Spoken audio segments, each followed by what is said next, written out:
नमस्कार, मैं राजेश शर्मा और 7 इंडिया न्यूज में आपका स्वागत है।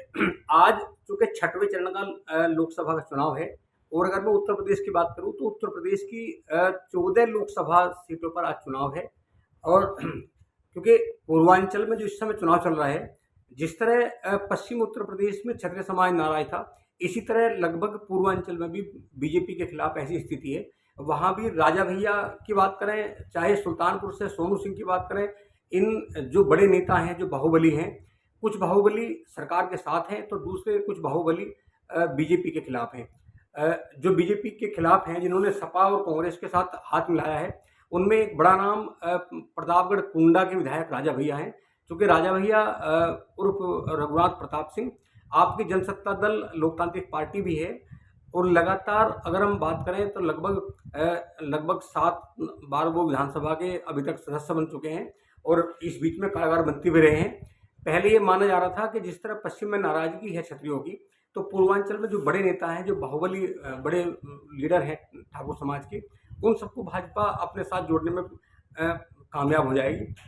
ऐसा हुआ भी था क्योंकि जिस समय 15 दिन पहले गृह मंत्री ने राजा भैया और प्रभाग प्रताप सिंह को बेंगलोर बुलाया तो ये उम्मीद थी कि वो बीजेपी के रथ पर सवार होंगे और कहीं ना कहीं बीजेपी को वो जो है समर्थन भी देंगे। लेकिन एकाएक जब वो अपने समर्थकों के साथ मीटिंग करते हैं, पार्टी के पदाधिकारी कार्यकर्ताओं के साथ मीटिंग करते हैं, तो एकाएक इनकार हो जाता है कि वो बीजेपी के साथ नहीं रहेंगे। क्योंकि अगर हम पूर्वांचल की बात करें तो कहीं ना कहीं ये भी माना जा रहा है कि योगी आदित्यनाथ और गृह मंत्री के बीच कहीं ना कहीं कोई दीवार जरूर है, कुछ ना कुछ दीवार है, कुछ ना कुछ मतभेद है। और ये जो जिस तरह अरविंद केजरीवाल जो दिल्ली के मुख्यमंत्री ने एक बयान दिया कि अगर तीसरी बार देश के प्रधानमंत्री नरेंद्र मोदी जी बनते हैं तो उत्तर प्रदेश से योगी आदित्यनाथ को हटा दिया जाएगा कुछ महीनों बाद। हालांकि इस बात को लेकर जब लगातार अरविंद केजरीवाल बोल रहे हैं तो बीजेपी इसके पलटवार में जवाब नहीं दे रही। और चाहे गृह मंत्री अमित शाह हो, चाहे प्रधानमंत्री हो, वो लगातार उत्तर प्रदेश में हैं और उत्तर प्रदेश में चुनाव प्रचार में लगे हुए हैं। लेकिन एक बार भी उन्होंने मंच से ये नहीं कहा कि अगर तीसरी बार मोदी जी देश के प्रधानमंत्री बनेंगे तो योगी आदित्यनाथ अपने पूरे कार्यकाल तक अपने पद पर बने रहेंगे। क्योंकि ये सब ना कहने की वजह से ये जो चुप्पी है प्रधानमंत्री जी की और गृह मंत्री जी की, इसको लेकर कहीं ना कहीं जो क्षत्रिय समाज है उसमें असंतोष जरूर है। उसको लगता है कि अगर तीसरी बार बनते हैं तो कहीं अरविंद केजरीवाल की जो आरोप है अरविंद केजरीवाल का, कहीं ये सही साबित ना हो जाए। अगर कोई ऐसी मंशा नहीं है, कोई विवाद नहीं है या हटाने की मंशा नहीं है, तो आखिर क्या रीजन है कि वो जवाब में ये नहीं कह पा रहे कि योगी आदित्यनाथ उत्तर प्रदेश के मुख्यमंत्री बने रहेंगे। हालांकि राजा भैया ने की नाराजगी सामने आ गई और उन्होंने कह भी दिया कि वो बीजेपी के साथ, पहले तो ये था कि वो किसी भी दल को समर्थन नहीं देंगे, स्वेच्छा से उनके कार्यकर्ता पार्टी के पदाधिकारी जहां वोट डालना चाहे वहां वोट करें। लेकिन मिर्जापुर के सांसद और अपना दल एस के राष्ट्रीय अध्यक्ष जैसे अनुप्रिया पटेल ने टिप्पणी कौशाम्बी में आके कर दी, मतलब प्रतापगढ़ में टिप्पणी कर दी और ये कहा कि अब राजा जो है अब माँ की कोख से पैदा नहीं होता, राजा ईवीएम से निकलता है। और प्रतापगढ़ मतलब कुंडा को लेकर राजा भैया जो टिप्पणी की, इस टिप्पणी के बाद राजा भैया ने तो मोर्चा खोल लिया है। और खासकर मोर्चे जो खोला गया है उसमें सबसे ज़्यादा निशाने पर अनुप्रिया पटेल ही है। क्योंकि मिर्जापुर के जो पदाधिकारी थे ठाकुर समाज के, उन्होंने इस्तीफा भी दे दिया अपना दल एस पार्टी से और वो राजा भैया के साथ चले गए।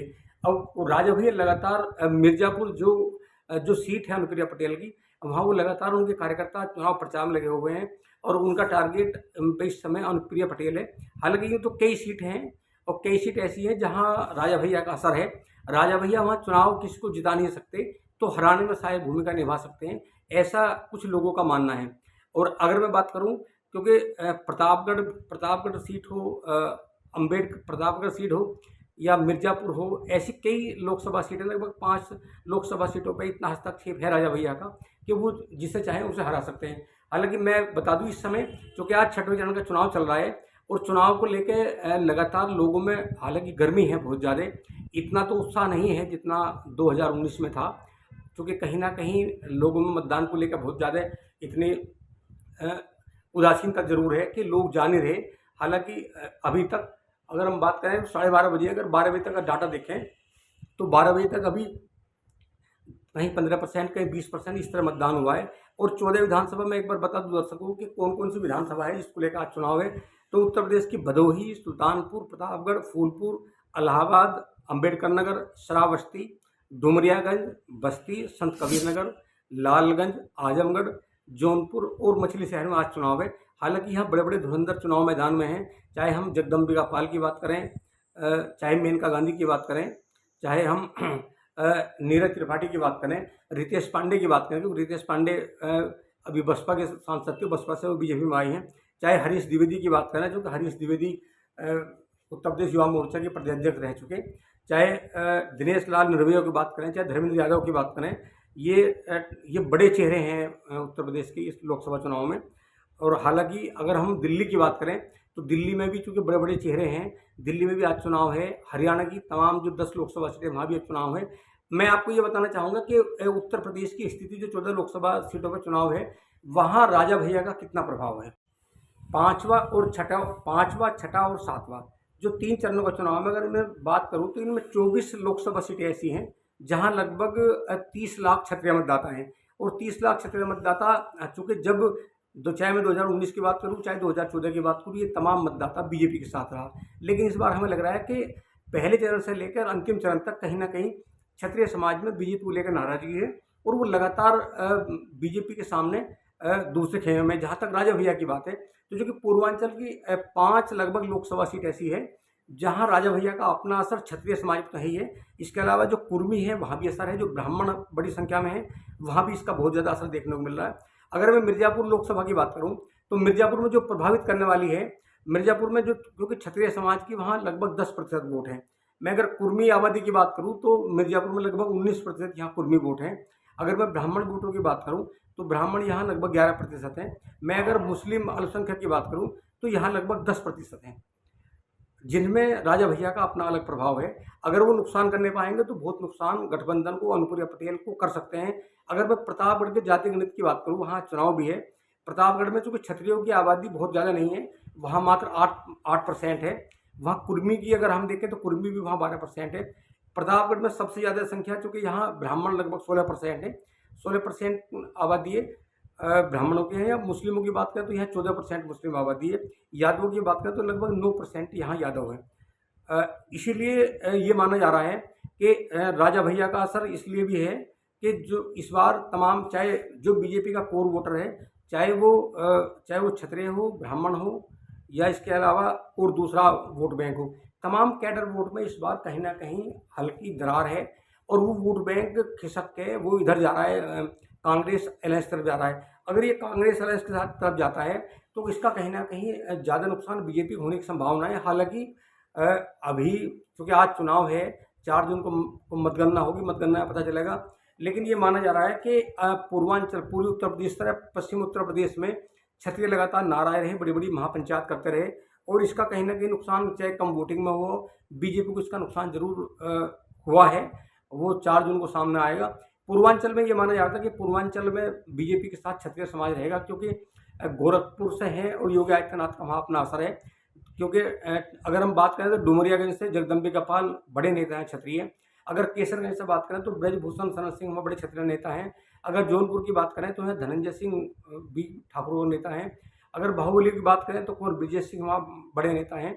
अगर राजा भैया की बात करें, सोनू सिंह की बात करें, सोनू सिंह सुल्तानपुर से, तो ये तमाम ऐसे लोग हैं क्षत्रिय। जब ये एक मंच पर होते हैं तो एक मंच पर इनका होने का मतलब होता है कि तमाम क्षत्रिय एक तरफ रहते हैं। 2019 की बात करें तो 2019 में धनंजय सिंह कहीं ना कहीं वो निर्दलीय थे, साइलेंट थे और तमाम क्षत्रिय समाज बीजेपी की तरफ था। लेकिन इस बार जो बड़े बड़े जो बाहुबली हैं, जिनकी हैसियत है पूर्वांचल में, वो कहीं ना कहीं बीजेपी से नाराज हैं। तो उनकी नाराजगी कहीं ना कहीं ये असर पड़ सकता है कि बीजेपी को बहुत सारी ऐसी लोकसभा सीटें हैं जहां कैडर वोट में जो छेद हो रहा है, जो सेंधमारी होती है, उसका नुकसान सीधे बीजेपी पर दिखाई दे रहा है।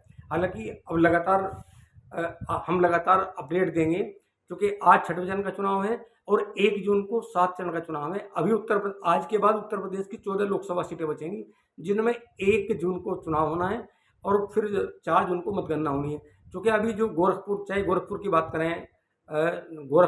करें, चाहे हम बनारस की बात करें, सोनभद्र की बात करें, ये तमाम जो अभी 14 ऐसी लोकसभा सीटें हैं जो वीआईपी हैं और जहाँ से एक मैसेज आना है। हालांकि बीजेपी के पास तो साख बचाने की सबसे बड़ी बात है, क्योंकि ये तमाम लोकसभा सीटें अगर हम 2019 की बात करें तो बीजेपी के पास यहाँ 90% सीटें थी, और जहाँ चुनाव है ये तमाम इनमें अगर 2 सीट छोड़ दें तो 11 सीटें बीजेपी के पास थी। जो 7वें चरण का चुनाव है उसमें भी बीजेपी के पास सबसे ज़्यादा सीटें हैं। अब बीजेपी के सामने सबसे बड़ी बात साख बचाने की है कि जो 2019 में उनके पास सीटें थी वो बच जाएं। इसके लिए लगातार जो पूरी बीजेपी की वीटो पावर है वो इस समय उत्तर प्रदेश में लगी हुई है। तो आप लगातार देखते रहिए 7 इंडिया न्यूज़। नमस्कार, मैं आपको अपडेट दूंगा।